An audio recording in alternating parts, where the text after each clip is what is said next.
여러분 안녕하십니까. 황태준TV의 김현광입니다. 조국 법무장관 집에 갔습니다. 그런데 조국 장관 낙마와 함께 이 정권, 청와대 집권여당은 고위공직자 비리수사처 신설에 지금 목숨을 걸고 있습니다. 어제 저희가 잠깐 소개해드렸지만 이해찬 씨는 완전히 기억 상실증 환자처럼 자유한국당이 공수처 신설에 찬성해놓고 왜 반대를 하느냐라는 옥시 주장을 또 펼치고 있고, 이인영 원내대표는 이제는 하늘이 두 쪽 나도 검찰 개혁을 완수해야겠다. 공수처를 뺀 검찰 개혁은 안고 없는 찐빵이다 라면서 지금 고위공직자 비리수사처를 밀어붙이고 있습니다. 지금 이 집권 세력의 의도대로라면은 10월 29일부터 그 주 안에 고위공직자 비리수사처가 공수처가 신설될 것 같습니다. 빠른 속도를 낸다면 11월 중순에 우리가 한 번도 본 적도 없는 사정기관 고위공직자 비리수사처가 등장할 것 같습니다. 그런데 이 정권이 왜 이렇게 비리 공수처 신설에 매달리는 걸까요? 저는 오늘 서울경제신문 김광덕 논설위원의 글을 보면서 무릎을 한번 딱 쳤습니다. 이 친구들은 김광덕 위원의 첫 번째 분석입니다. 왜 이렇게 공수처에 매달리느냐? 조국을 살리기 위해서 그렇다는 겁니다. 조국의 가족, 그리고 사모펀드에 얽혀있는 이 정권 핵심 실세들의 권력 비리를 숨기기 위해서 공수처를 밀어붙이고 있다. 이렇게 분석을 했습니다. 이게 참 눈맑은 기자네요. 지금 저희가 여러 번 설명드렸지만은 검찰 특수부의 수사라는 것도 이렇게 사모펀드처럼 돈이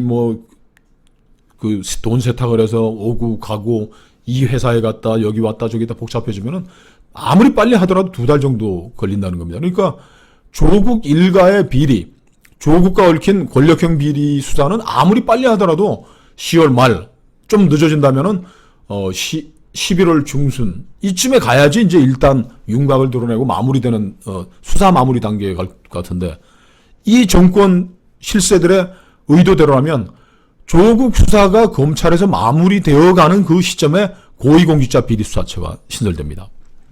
그럼 어떤 일이 벌어지게 되느냐? 지금 국회에 제출되어 있는 사개특위를 통과한 고위공직자 비리수사처 제24조에는 이런 규정이 있습니다. 바로 이것 때문에 고위공직자 비리수사처를 빨리 만들기 위해서 지금 체면불구하고 염치불구하고 국민 뜻을 거슬러서라도 가겠다는 그런 이야기입니다. 어떤 조항이냐면 이 조항의 독소 조항이군요. 공수처장이 수사의 공정성 논란 등에 비추어 공수처에서 수사하는 것이 적절하다고 판단해 이첩을 요구해 넘겨라. 수사기관은 응해야 한다. 이런 거죠. 검찰과 경찰이 수사하는 사건이 공수처장이 그만하고 대충하고 넘겨라. 자, 11월 중순에 이 정권의 첫 공수처장이 나와가지고 조국 일가 수사는 국민적 관심도도 높고 심층 깊이 있는 수사가 필요하기 때문에 이거는 우리 공수처에서 수사해야 되겠다 그러면 다 모든 서류를 다 넘겨줘야 됩니다. 그럼 그 안에 묻혀져 있는, 그리고 앞으로도 캐나가야 돼. 조국 일가 플러스 권력형 비리인데 그 권력형 비리에 관한 모든 증거 자료들이 전부 다 공수처장의 손에 가게 되는 겁니다. 공수처장 누가 할지 다 짐작하실 겁니다. 그래서 김광덕 논설위원은 공수처법은 살아있는 권력보호법이다. 이렇게 규정을 내렸습니다.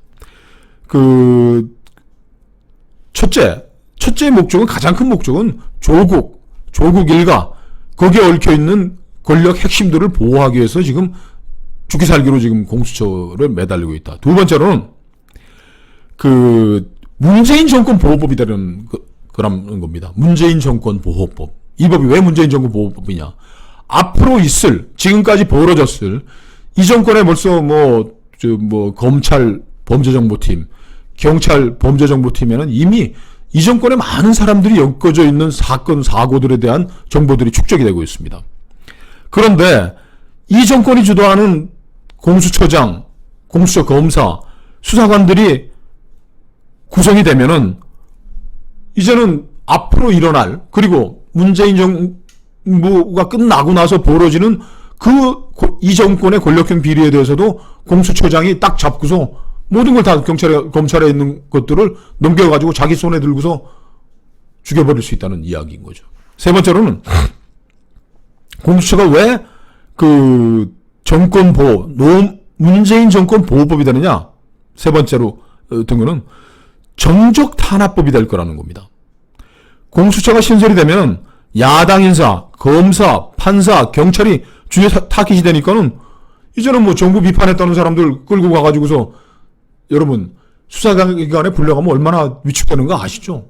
그 수사기관에 검찰, 경찰 수사 도중에 뭐 자살하고 목숨 버리는 사람들이 얼마나 많았습니까?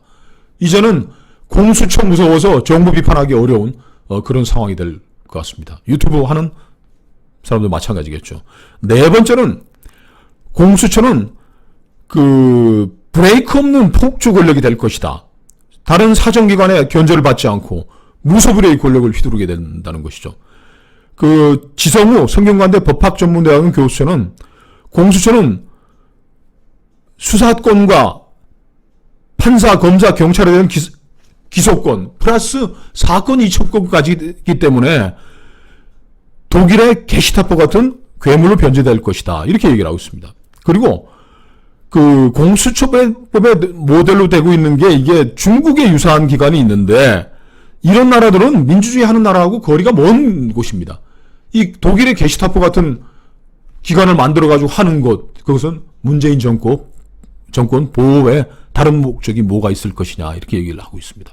오늘 제가 또 이제 재밌는 이 공수처법에 관해서 금태섭 의원, 더불어민주당의 금태섭 의원은 그 공수처법 반대하고 있습니다.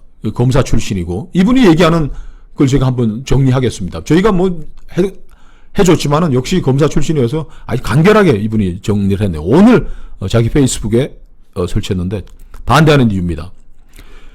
첫째, 공수처 설치는 새로운 권력기관을 만드는 것이기 때문에 반대한다.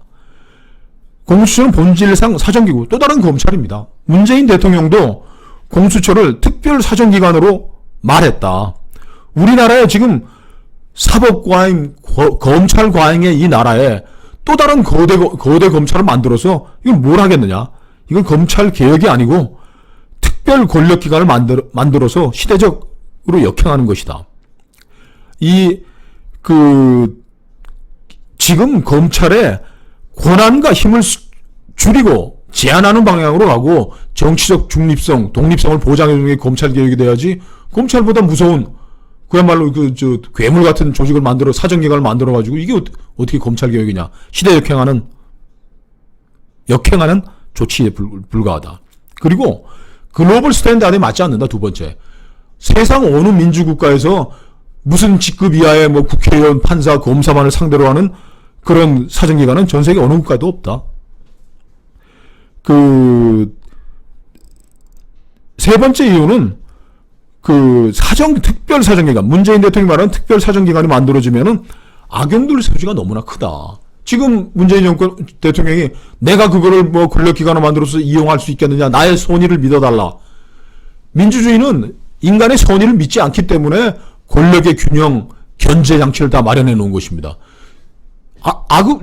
지옥으로 가는 열차는 선의로 포장된 선전선동의 구호에서 출발하는 것이지, 문재인 대통령의 선의를 믿고 이런 괴물 사정기관을 동원하는 거, 이걸 어떻게 할 수가 있겠습니까? 김강동 논설위원이 지적했듯이 공수처는 첫 번째로 가장 중요한 건 조국 일가, 조국의 비리, 거기에 연루된 권력 핵심들을 보호하기 위한 법이고, 크게로는 문재인의 앞으로 발생할지도 모를 검찰과 경찰의 수사를 저지하기 위한, 살아있는 권력을 지키기 위한 법에 불과한 것입니다. 이 조스트라다무스 조국 교수가 이런 얘기를 했어요. 지금 검경 수사권 조정, 검찰의 권한 축소가 되어 있는데, 지금 검찰은 기소를 하고 기소권을 가지고 경찰은 수사권을 가진다고 하는데, 미국식으로 가자 뭐 이런 식으로 얘기하는데 이것도 틀린 이야기입니다. 이것도 아무런 근거도 없이 주장하는데, 조국이 2005년에 발표한, 서울법대 조국이 발표한 논문에 이렇게 되어 있습니다. 경찰 내부 개혁이 가시권에 들어오지 않는 상태에서 경찰이 검찰의 수사 지휘 하에서 완전 해방된 채 수사 종결권을 행사하게 된다면 경찰 국가화의 위험이 높아지게 된다. 경찰의 지금 우리가 그 검찰과 경찰의 관계를 보면은 권위주의 정부 시절에 인권 탄압했던 건 경찰입니다. 그래도 검찰이 그나마 뒤에서 인권도 지켜주고 경찰을 견제했던 것이 검찰인 것이지 언제 검찰이 나서가지고 인권 탄압하고 한 게 있습니까? 박정철 사건 그때 폭친이 했다는 건 경찰에서 한 일들입니다. 그걸 검찰이 밝혀낸 것이고 그리고 자유당 시절에 부정선거 하고 했던 다 그거 했던 게 경찰인 것이에요. 지금 경찰이 과연 수사할 수 있는 능력이 있느냐? 그리고 경찰이 지금 완전히 권력에 굴종해가지고 지금 문재인 정권의 협처럼 움직이고 있는 이 경찰이 수사권, 수사 종결권을 갖게 된다면 과연 우리 국민의 인권이 보호될 수 있겠느냐? 저는 그건 아니라고 생각합니다. 그리고 수사권은 경찰이 갖고 기소권은 검찰이 하는 게 글로벌 스탠다드라는 문재인 대통령과 정권의 주장도 사실과 전혀 다릅니다. OECD 35개 국가 중에 78개국, 대부분의 국가죠. 7개 나라 빼고는 헌법이나 법률에 검사의 사법경찰에 대한 수사 지휘를 규정하고 있습니다.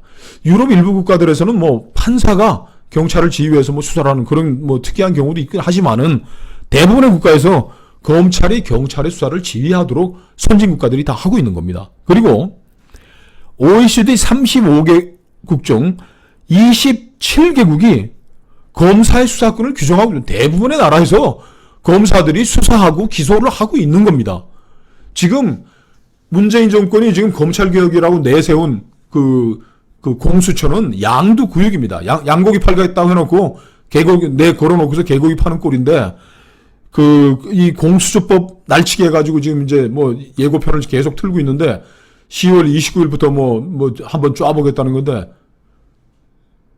아니 우리나라가 지금 이렇게 발전한 이 대한민국에서 겨우 그래 따르겠다는 게 중국 공안 스타일 나치 정권의 게시타포 같은 괴물 수사기관 사정기관을 만들겠다는 게 이게 지금 당키나 한 소리입니까?